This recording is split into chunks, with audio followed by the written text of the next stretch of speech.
Hej, jeg er Katrine Berling, seksolog og emotionsfokuseret parterapeut. I de sidste mange år har jeg holdt kvindegruppen Universe. Og måske er det noget for dig.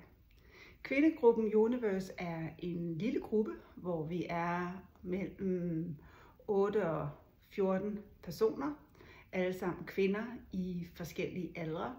Og så mødes vi 4 forskellige aftener, og hver aften har et bestemt tema. Den første aften bruger vi på at lære, hvordan vi kommer ned af kroppen. Grunden til, at vi bruger tid på det, er, at det er en af de ting, som jeg ofte hører fra kvinder, at kvinder har sværest ved. Det her med, at vi har for mange tanker og ønsker at komme mere ned i kroppen, så vi kan nyde sex mere. Den anden aften handler om vores anatomi. Det her med, hvordan er kvindekroppen bygget op? Hvad er det for nogle punkter? Hvordan kan jeg bedst være med mig selv? Hvordan kan jeg eventuelt røre ved mig selv på nye måder? Så der, hvor vi gennemgår hele kroppen og alle de forskellige zoner, som kan være dejlige at få berørt. Den tredje aften handler om orgasmer. Og her taler vi om alle de forskellige orgasmer, der findes. Og ja, der findes mange. Og en af de ting, som jeg ofte oplever, det er, at mange kvinder har en forestilling om, at orgasmer alle sammen føles på samme måde. Og det gør det selvfølgelig ikke.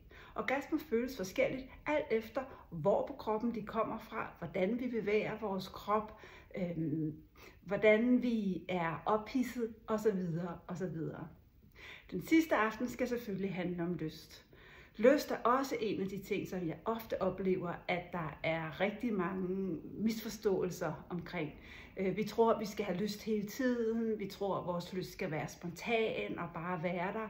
Og alt for mange oplever, at det overhovedet ikke sådan, vores lyst er. Og det, der ofte sker, det er, at når vi har nogle forventninger om, at vores krop skal reagere på en bestemt måde, og vores krop så ikke gør det, så kan vi ofte komme til at vende det indad mod os selv, sådan så vi kan komme til at føle os utilstrækkelige, eller vi kan komme til at føle os ikke gode nok. Hvis vi derimod lærer vores lyst at kende og forstår, hvordan lyst er, og det er meget kompliceret, fordi at der er mange faktorer, der spiller ind i lyst, jamen så kan vi også begynde at bruge det til vores fordel, sådan så vi skal vide, hvad er det, der skal til for, at min lyst den kan vokse. Så hvis du synes, det her det lyder interessant, og hvis du kunne tænke dig at være en del af en lille gruppe, som mødes 4 gange her, jamen så synes jeg, at du skal tilmelde dig.